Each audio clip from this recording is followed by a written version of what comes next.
जी अस्सलाम वालेकुम।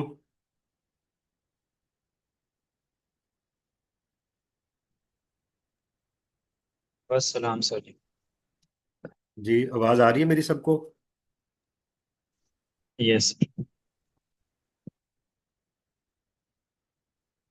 आवाज़ सबको आ रही है? जी सर, आ रही है। Okay. Sir ji, my name is Rana Adil. मैं आपको उर्दू पढ़ाऊंगा और आप पेस एकेडमी के प्लेटफॉर्म पे मौजूद हैं। जैसा कि आप सबको पता है कि ये सर बाबर जो है, जो हम सब के मेंटोर हैं, उनका ये इनिशिएटिव है। यहाँ पे आपको जो जुडिशरी के एग्ज़ाम्स हैं उनके हवाले से तैयारी करवाई जाती है, ऑलमोस्ट सारे सब्जेक्ट्स की। अच्छा, मुझे आप ये बताएं कि आप पहले कोई अपियर हुआ है आप में, जो जिसने ये जो रिसेंट एग्जाम्स हुए हैं दिए हो?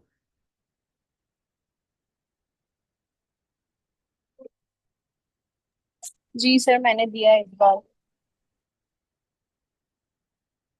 अच्छा, आप तो लास्ट सेशन में थी ना हमारे साथ। जी सर। किसी और ने दिए हैं एग्जाम? नो सर, मैंने तो नहीं दिया। नहीं, जिसने दिए हैं वो सिर्फ बता दे अगर दिए हैं किसी ने तो।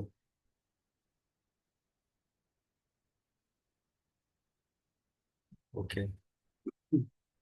पेपर देखा आप सबने?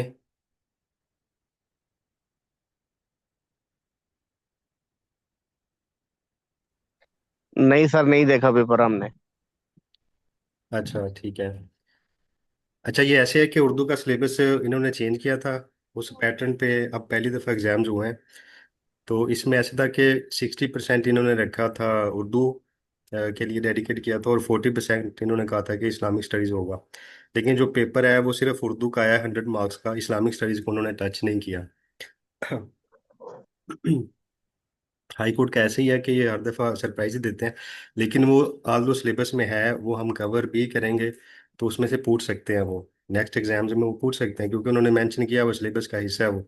अगर वो ना पूछें वो उनकी मर्जी है, लेकिन हमने तैयारी उसकी करनी है। अच्छा, जो अब पेपर आया था वो हम देख लेते हैं पहले, फिर उसके बाद हम मेन टॉपिक की तरफ आएंगे अपने। मरियम, आपका कैसा हुआ था पेपर?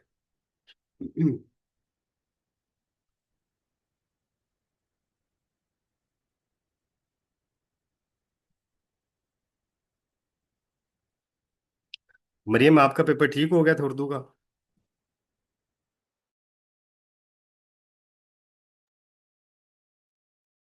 आवाज आ रही है मेरी? यस सर, आ रही है। ओके। शायद उनको नहीं आ रही होगी। अच्छा, जो पेपर आया था इस दफा, उसमें पहला जो क्वेश्चन था वो तलखीस था, सॉरी तर्जमे का था, ट्रांसलेशन का, 15 नंबर का। कि इंग्लिश का एक पैराग्राफ दिया हुआ था उन्होंने, और उसकी ट्रांसलेशन हमने करनी थी। तो ये एक इम्पॉर्टेंट क्वेश्चन है, 15 नंबर का था ये। जो दूसरे नंबर पे क्वेश्चन था वो मजमून था, 30 नंबर का लिखना था। उसमें 3 टॉपिक दिए हुए थे और उनमें से एक हमने अटेम्प्ट करना था, ऐसे लिखना था।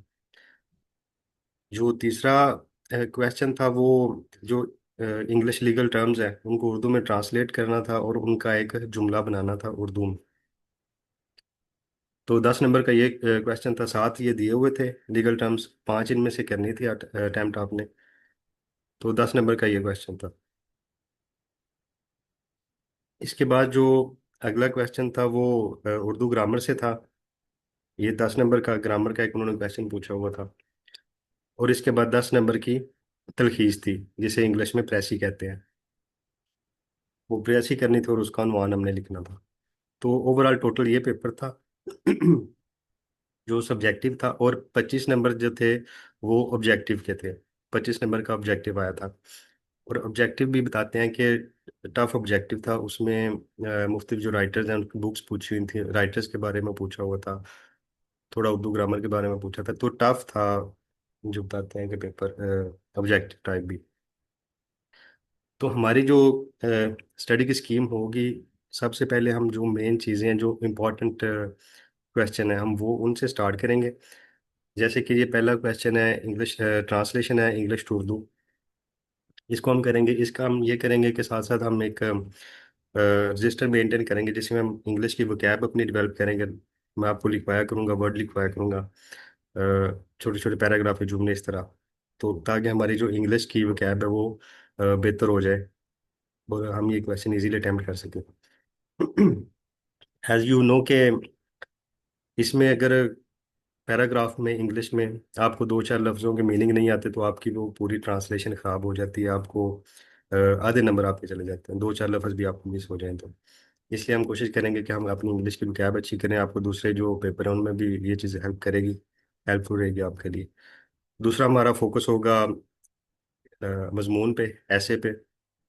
इम्पॉर्टेंट क्वेश्चन है, 30 नंबर का है, तो इसको हम करेंगे, इसका देखेंगे कि मजमून किस तरह लिखना है और क्या क्या चीज़ें इसमें होनी चाहिए, किस तरह कवर करना है, टॉपिक वाइज हम ये भी मजमून मुख्तलिफ कवर करेंगे। बाकी हमारा जो ग्रामर और इंग्लिश लीगल टर्म्स हैं, लीगल टर्म्स हमारा साथ साथ चलता रहेगा, वो डेली बेसिस पे आपको कुछ लिखवा दिया करेंगे, चार पांच लीगल टर्म्स, वो भी आप अपना रजिस्टर मेंटेन करते रहेंगे साथ साथ, तो वो भी आपके पास एक काफ़ी उसका वो जखीरा हो जाएगा लीगल टर्म्स का। तो जो हमने की थी लास्ट टाइम उनमें से ही आए हैं मोस्टली, जिन्होंने किए थे सारे उनके पांच पांच ये कवर हो गए थे। फिर उर्दू ग्रामर है वो भी हम डेली किया करेंगे साथ, और प्रेस ही है इसकी भी हम करेंगे प्रैक्टिस। स्टेप वाइज हम चलेंगे, पहले हम स्टार्ट करेंगे ऐसे ऐसे मजमून और ट्रांसलेशन से, तो साथ हम ग्रामर भी करेंगे और ऑब्जेक्टिव भी किया करेंगे। तो इस तरह हम एक स्कीम बना के चलेंगे ताकि हमारा ये सारा जो चीज़ है वो कवर हो जाए, कोई चीज़ इसमें मिस ना हो। ये करने के बाद फिर हम जो इस स्क्रीन शेयर करके क्या करना है, अच्छा इसके बाद फिर जो इस्लामिक स्टडीज़ वाला पोर्शन है वो भी हम कवर करेंगे, उसका ऑब्जेक्टिव भी हम कवर करेंगे और सब्जेक्टिव भी कवर करेंगे, क्योंकि वो 40 नंबर का है। और उसमें से वाल्दो इस दफ़ा उन्होंने नहीं पूछा कुछ भी, ना ऑब्जेक्टिव में कुछ पूछा और ना सब्जेक्टिव में, लेकिन वो पूछ सकते हैं बिकॉज ये सिलेबस का हिस्सा है। तो अभी ऐसे है कि आप लोगों का कोई क्वेश्चन हो, हाँ, तो वो आप फ्रीली पूछ सकते हैं, फ्रैंकली पूछ सकते हैं, जो भी पूछना हो, उसके बाद फिर हम अपना जो मेन टॉपिक है उसकी तरफ आएंगे। जी किसी ने भी कोई कुछ पूछना हो तो फ्रीली पूछ सकते सर आप स्टार्ट करें। हैं। जी सर किसी और मेरा का एक क्वेश्चन था सर, आरिफ बात कर रहा हूँ, अस्सलाम वालेकुम सर। ऊंचा बोलें प्लीज थोड़ा,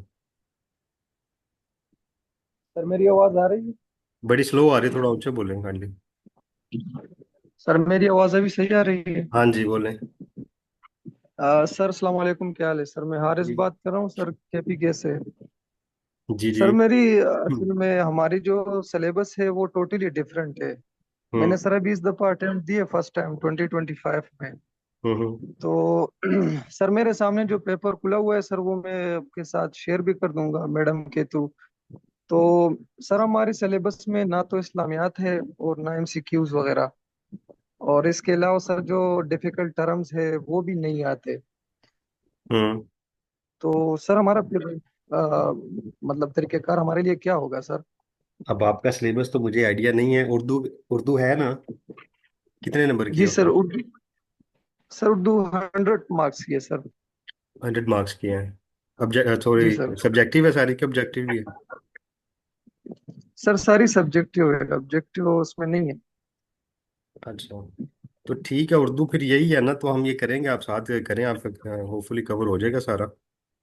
उसमें क्या है थोड़ा, या मुझे आप सेंड कर दीजिएगा सिलेबस, एक दफ़ा देख लेंगे कि उसमें कौन सा जी सर। ग्रामर ज़्यादा है और या क्या चीज़ें ज़्यादा है उसमें।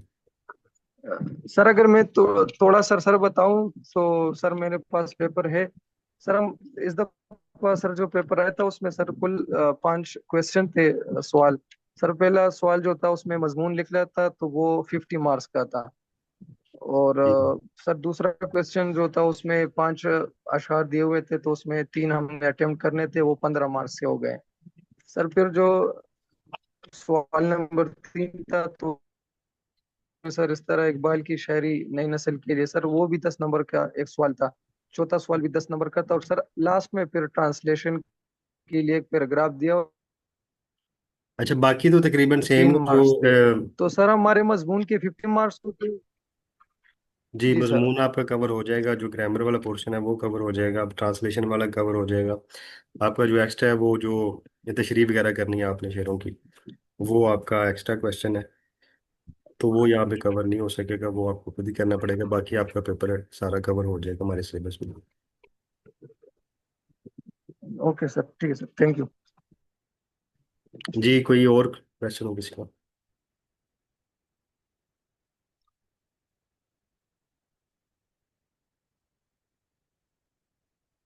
अच्छा, मुझे ये बताएं कि किसी ने कोई पहले अटैम्प्ट दी है, और इसके अलावा जो रिसेंट हुए एग्जाम, इसके अलावा कोई पहले दी हो किसी ने अटैम्प्ट?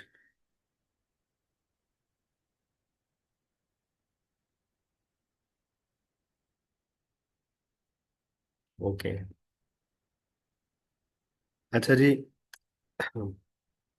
आज हम उर्दू ग्रामर में एक टॉपिक है इल्म बयान, अ, वो हम कवर करेंगे, उस पर बात करते हैं। इल्म बयान क्या है? इल्म बयान बेसिकली बयान करने का एक इल्म है, जिसमें जिसके कवायद, जिसके रूल्स जान लेने के बाद एक ही मजमून को, एक ही नसर को मुख्तलिफ तरीकों से बयान किया जा सकता है। इसे इल्म बयान कहते हैं।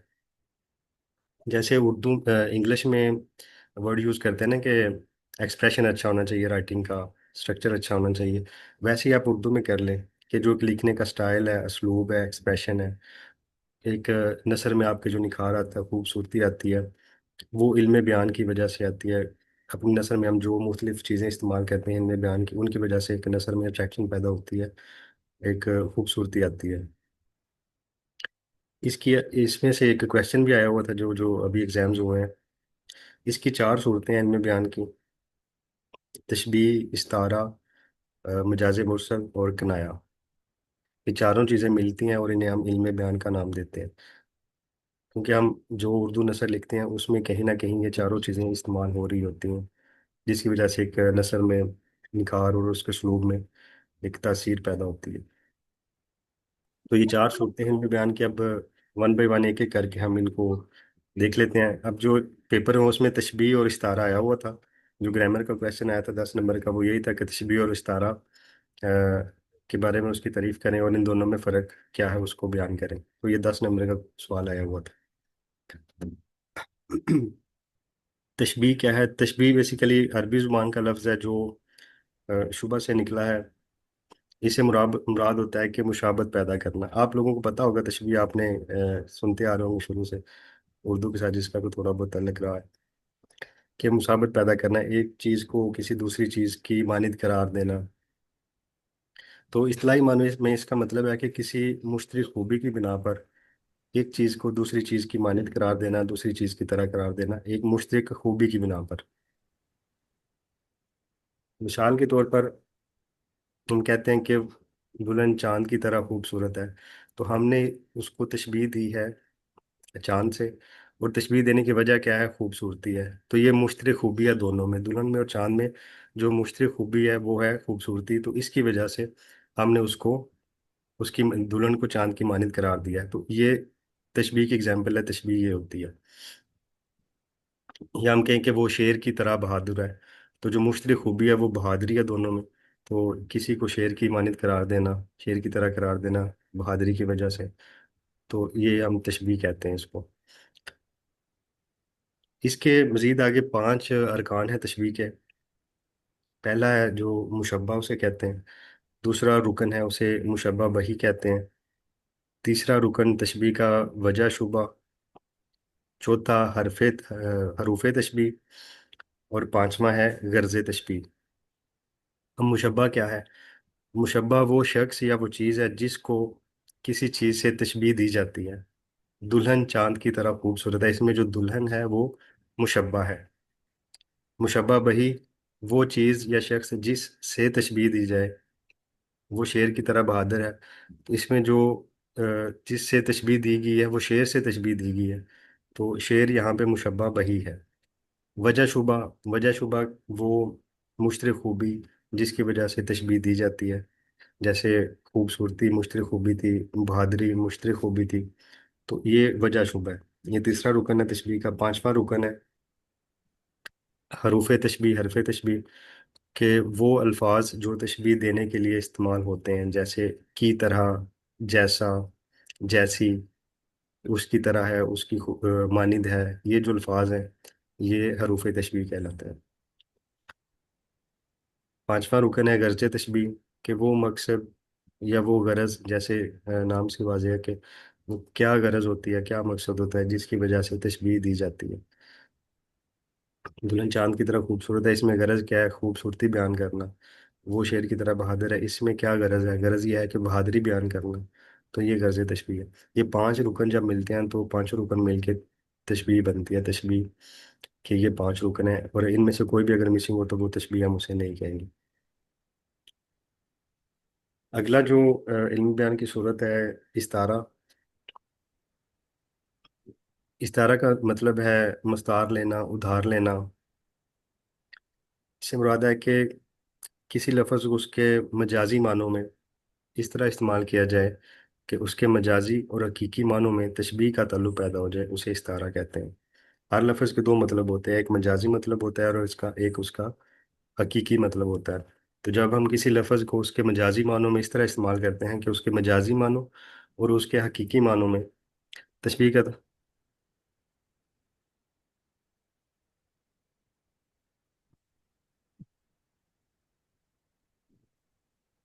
भैया ये मैसेज किया है किसी ने, सर आप हमें एडवांस टॉपिक दे दिया करें जिसको हम खुद रीड आउट करें, जिस चीज़ की समझ ना आए या टॉपिक से रिलेटेड कोई सवाल हो वो हम इस क्लास में पूछ लिया करें। सब जरूरी टॉपिक जैसे ऐसे रूल्स, ट्रेसी के rules, translation rule, letter writing, etcetera etcetera. जी देखिए, हम अभी तो हमारी फर्स्ट क्लास है, जैसे जैसे क्लास बढ़ेगी हम देख लेंगे किस तरह हमने चलना है। ऑब्वियसली आपको मैं बुक्स वगैरह बताऊंगा, मटेरियल बताऊंगा, आप खुद भी रीड आउट करेंगे। मेरे पढ़ाने से मैं सारा कुछ तो आपको कवर नहीं कराऊंगा ना। मैं तो जस्ट आपको गाइडलाइन दूंगा, बताऊंगा चीज़ें। बाकी जो डिटेल स्टडी है वो तो आप खुद करेंगे। ये भाई ने एक मैसेज किया था कि हमें आप टॉपिक बता दिया करें, तो हम खुद रीड आउट करके आके जो क्वेश्चन माइंड में हो तो वो पूछ लिया करें। तो आप बिल्कुल रीड आउट करें, आपको किसी ने नहीं रोका। तो ज़्यादा आपको ही करना पड़ेगा। एक्सक्यूज मी सर, सर आप उर्दू ग्रामर के क्वेश्चन के लिए हमें कोई बुक रेकमेंड करेंगे? देखें, बुक्स बहुत सारी हैं। जो स्टूडेंट्स का यही क्वेश्चन होता है कि किताब आप कोई भी ले लें, उर्दू ग्रामर की किताब सब में है, चीज़ें हैं। लेकिन हमारा पहला भी जो सेशन था उनका भी स्टूडेंट्स का मोस्टली यही होता है कि हमें कोई बुक बताएं। बुक जैसे कि लिदे उर्दू हर स्टूडेंट के पास है, आप ले सकती हैं, पढ़ लें। उर्दू ग्रामर की और भी बुक्स हैं। लेकिन मेरी कोशिश होगी कि हम जो चीज़ें करें ना, एक तो पेपर के पॉइंट ऑफ व्यू से करें और दूसरा थोड़ा हम डिफरेंट करें। अब तशबीह इस्तारा जो हम कर रहे हैं, इनमें बयान, ये उर्दू ग्रामर की हर किताब में होगा। तो वो तो आप कर सकते हैं। कि मेरी कोशिश होगी कि मैं आपको जामिया मुख्तसर पेपर के पॉइंट ऑफ व्यू से जितना रिक्वायर्ड है, जो अच्छा है, वर्डिंग अच्छी हो, एक कम्पैक्ट सा ना आपको, वो मैं करवाया करूँ। बाकी आप कलीद उर्दू ले सकते हैं, मार्केट में जाए, इल्मी वालों की बुक्स होंगी, कारमान वालों की होंगी, उर्दू ग्रामर पे कोई भी आप ले सकते हैं, सारी बुक्स में ये चीज़ें हैं।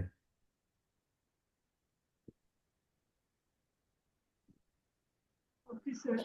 तो अगर आप ऐसे कहेंगे हम कोई बुक चल कर लिया करेंगे, मैं आपको बता दूंगा, जैसे ये इन्होंने क्वेश्चन किया क्या मैं बता दिया करें हम खुद रीड आउट करके, वैसे भी कर सकते हैं। लेकिन जो इतना कोई बड़ा हमने उर्दू ग्रामर का पोर्शन ही कवर करना नहीं है, 10 नंबर का क्वेश्चन है, तो मेन मेन हमारे टॉपिक्स होंगे। अब ये जो टॉपिक हम कर रहे हैं, लास्ट सेशन में पहली क्लास में, आई थिंक पहली क्लास में हमने यही टॉपिक किया था, तो यही पेपर में आ गया था। तो 10-12 क्वेश्चन होंगे इस तरह के टॉपिक, उर्दू ग्रामर के, 3 उन्हीं में से आएगा। तो जो चीज़ हमने डिटेल में करनी है ना, जो ज़्यादा टाइम टेकिंग होगी, वो हमारा मजमून होगा, ट्रांसलेशन होगी, प्रेसी होगी, ये चीज़ें ज़्यादा होगी, और ऑब्जेक्टिव ऑब्वियसली ऑब्जेक्टिव होगी। क्योंकि ऑब्जेक्टिव के लिए हमें थोड़ा डिटेल में जाना पड़ेगा। 25 नंबर का क्वेश्चन है, अगर आपके वो 25 नंबर कवर हो जाते हैं। और दूसरा, ये पेपर इस हवाले से बड़ा इंपॉर्टेंट है कि ये आपका एग्रीगेट बहुत ऊपर लेके जा सकता है। ये वाहिद पेपर है उर्दू का जिसमें आप 70-75% तक मार्क्स ले सकते हैं, अगर आपकी तैयारी, इवन 80 तक जा सकते हैं अगर सही अटेम्प्ट किया हो। और अब जिसकी उर्दू ग्रामर वाला पोर्शन अच्छा होगा, वो 25 नंबर तो बिल्कुल आपके सिक्योर हो गए ना। तो इसके अलावा सब्जेक्टिव है। तो अब तो आप इसमें ज़्यादा नंबर गेन कर सकते हैं अगर आप ऑब्जेक्टिव पोर्शन अच्छी तरह करें तो। वो स्टडी स्कीम इंशाल्लाह हम जैसे जैसे आगे चलेंगे आपको पता चल जाएगा। जी एनीथिंग एल्स, कोई कुछ और पूछना चाह रहा हूँ?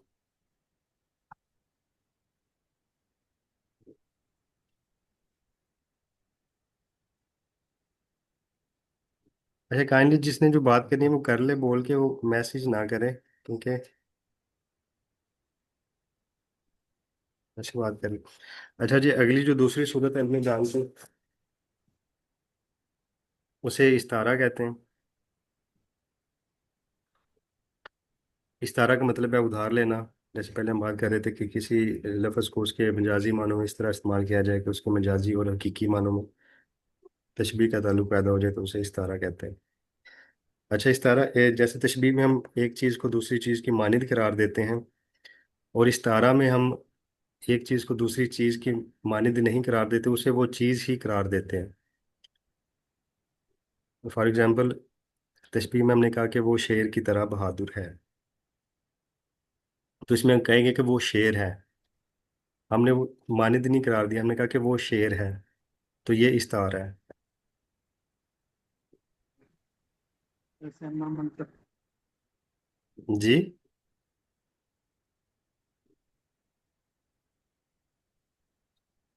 अच्छा इसके तीन अरकान है इस्तारा। इस्तारा के पहला इसका रुकन है, उसे कहते हैं मस्तार लाहू। वही जो उधर मुशब्बा था तशबीह में, इधर उसका नाम मस्तार लाहू, कि वो शख्स या चीज़ जिसके लिए लफ्ज़ उधार लिया जाता है उसे मस्तार लाहू कहते हैं। दूसरा है कि उसका नाम है मस्तार मिनहू। वो शख्स या चीज़ जिससे लफ्ज़ उधार लिया जाए वो मस्तार मिनहू। और जो उधर तशबीह में वजह शुबा थी, इधर वजह जामे, कि वो खूबी और वजह जो उन दोनों में पाई जाती है उसे वजह जामे कहते हैं। यानी कि जो मस्तार लहू और मस्तार मिनहू के दरमियान तशबीह का तल्लुक जो चीज़ पैदा करती है, जो खूबी जो वजह पैदा करती है तशबीह का तल्लुक, उसे वजह जामे कहते हैं।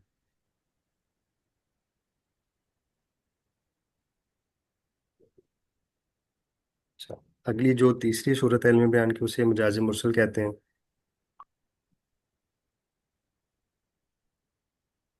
अच्छा इस्तारा में यह था कि अगर कोई लफ्ज़ अपने मजाजी मानों में इस्तेमाल करें, इस तरह इस्तेमाल करें कि उसके हकीकी और मजाजी मानों में तशबीह का ताल्लुक पैदा हो जाए, तो उसे हम इस्तारा कहते हैं। अगर तशबीह के ताल्लुक के अलावा उन दोनों में कोई और ताल्लुक पैदा हो तो उसे मजाज मुरसल कहते हैं। आगे मजाज मुरसल की 10 सूरतें हैं, 10 अकसाम कह लें आप। ये इसकी डिटेल में तो हम नहीं जाएंगे, मैं आपको सिर्फ इनके नाम बता देता हूँ। तो जब हम ये टॉपिक दोबारा कवर करेंगे तो उसमें फिर हम डिटेल में जाएंगे। इसकी 10 सूरतें हैं। पहली सूरत यह है कि जुज बोलकर कुल मुराद लेना, कि हम एक चीज़ का जुज बात बोलते हैं लेकिन उससे मुराद कुल लिया जाता है। फॉर एग्जाम्पल हम कहते हैं कि अलहम्द पढ़ लें, तो इससे क्या मुराद होता है? इससे मुराद होता है कि पूरी सूरत अलहम्द पढ़ लें। यानी कि हमने एक जुज बोला और उससे मुराद क्या, एक पूरी सूरत, एक पूरा वो या पूरी चीज़ मुराद ली हमने। इस तरह कुल बोलकर जुज मुराद लेना है। आगे सबब बोलकर मुसब्बब मुराद लेना और मुसब्बब बोलकर सबब मुराद लेना। इस तरह माजी की हालत से ताबीर करना, मुस्तकबिल की हालत से ताबीर करना। तो इसकी ये इस तरह 10 सूरतें हैं। ज़रफ़ बोलकर मज़रूफ़ मुराद लेना। ज़रफ़ कहते हैं कि बर्तन को मज़रूफ़ कहते हैं कि जो चीज़ बर्तन के अंदर मौजूद हो उसे मज़रूफ़ कहते हैं। तो हम ऐसी इसी तरह मज़रूफ़ बोलकर ज़रफ़ मुराद लेना। तो ये इसकी मुजाज़ मुरसल की 10 सूरतें हैं। तो ये बारी बारी हम डिटेल में इन पे भी बात करेंगे आगे। इल्म बयान की जो अगली चौथी सूरत है वो कनाया है। इसका मतलब होता है, लफ्ज़ी मतलब होता है कि बात पोशीदा करना। इस्लाही मानों में इसको, जब किसी लफ्ज़ को हम उसके इस्तिलाही मानों में इस तरह इस्तेमाल करें कि उसके मजाजी माने भी उससे मुराद लिए जा सकें और उसके हकीकी माने भी उससे मुराद लिए जा सकें। मिसाल के तौर पर एक लफ्ज़ है आब हराम। अगर हम इसका हकीकी मतलब लें, आब का मतलब होता है पानी, हराम का मतलब होता है हराम यानी कि हराम पानी। लेकिन हम अगर इसको मजाजी मानों में देखें तो इसका मतलब अल्कोहल है, शराब है। तो इस तरह एक लफ्ज़ अपने हकीकी मानों में भी हम उसे इस्तेमाल कर सकते हैं और उसके मजाजी मानों में भी इस्तेमाल कर सकते हैं। तो जब हम किसी लफ्ज़ को दोनों तरह इस्तेमाल कर सकें उसे हम किनाया कहते हैं।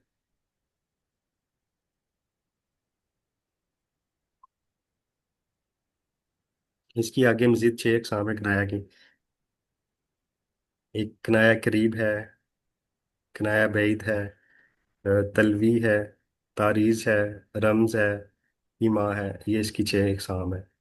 तो उनमें भी हम डिटेल में बात करेंगे। तो इनमें से जो चीज़ ये 4 सूरतें हैं ना इनमें बयान की, तो इनमें से तशबीह और इस्तारा ये ज़्यादा इंपॉर्टेंट है और कनाया भी। तशबीह इस्तारा इस्तफा गया हुआ था, उन तारीफ पूछी थी और उन दोनों में फ़र्क पूछा था कि इसमें इन दोनों में फ़र्क बता दें। अच्छा, इन दोनों में जो फ़र्क है तशबीह और इस्तारा में, तशबीह की जो बुनियाद है वो हकीकत पर होती है जबकि इस्तारा की बुनियाद हकीकत पर नहीं होती। एक पहला इनमें ये फ़र्क है। दूसरा फ़र्क ये होता है कि तशबीह एक आप कह लें इनिशियल स्टेज जैसी होती है, एक इब्तदाई सूरत होती है, और इस्तारा जो है वो तशबीह से अगली सूरत होती है। तशबीह में जो तरफ़ैन तशबीह, जो मुशब्बा और मुशब्बा बही, इन दोनों को मिला के तरफ़ैन तशबीह भी कहा जाता है। तो तशबीह में जो दोनों तरफ़ैन तशबीह मौजूद होते हैं जबकि इस्तारा में इसका होना मौजूद, इनका मौजूद होना ज़रूरी नहीं है। फिर तशबीह के 5 अरकान है और इस्तारा के 3 अरकान है। और तशबीह में जैसे हरूफ तशबीह जिस जो अल्फाज तशबीह देने के लिए इस्तेमाल होते हैं उनका होना ज़रूरी है जबकि इस्तारा में ऐसे कोई ज़रूरत नहीं है, मैंडेटरी नहीं होता। तो इनमें बुनियादी बुनियादी ये फ़र्क है।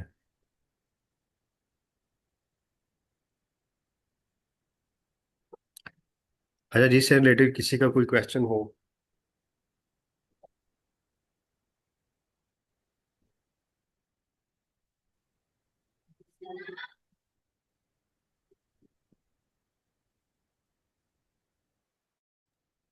सर अस्सलाम वालेकुम। सर ये है कि अगर आप हमें नोट्स प्रोवाइड कर दें और फिर आप लेक्चर दें और हम भी साथ साथ देख रहे हो तो फिर थोड़ा सा आसान हो जाएगा हमारे लिए ना।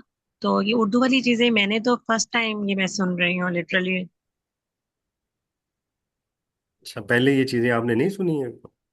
ये तो सर चीज़ें नहीं मैंने नहीं नेट से सुनी स्टार्ट हो क्योंकि जाती सर हैं। मेरा तो सर मेरा डबल मैथ स्टार्ट था तो जरा तो उर्दू में मैथ्स वाले बच्चे इतना उसको वो नहीं कर रहे होते। जरा एफएससी तक मैथ था तो उसके बाद मैथ्स नहीं वो उर्दू नहीं थी।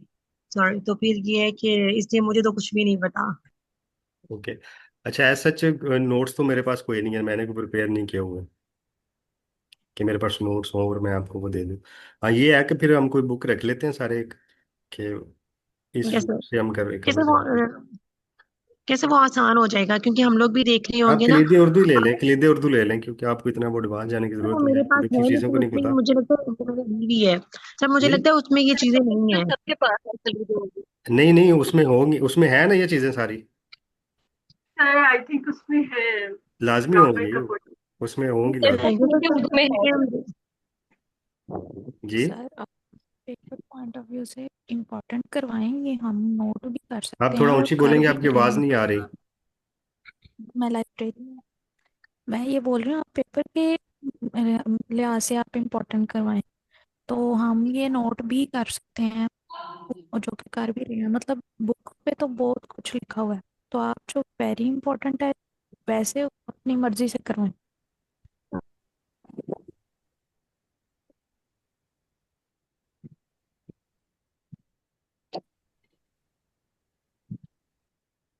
अच्छा जी, वही उर्दू ग्रामर हमारा 10 नंबर का क्वेश्चन होगा। मैंने आपसे कहा है कि 10 से 12 टॉपिक हमने करने हैं उर्दू ग्रामर में, तो इंशाल्लाह इनमें से हमारा कवर हो जाएगा।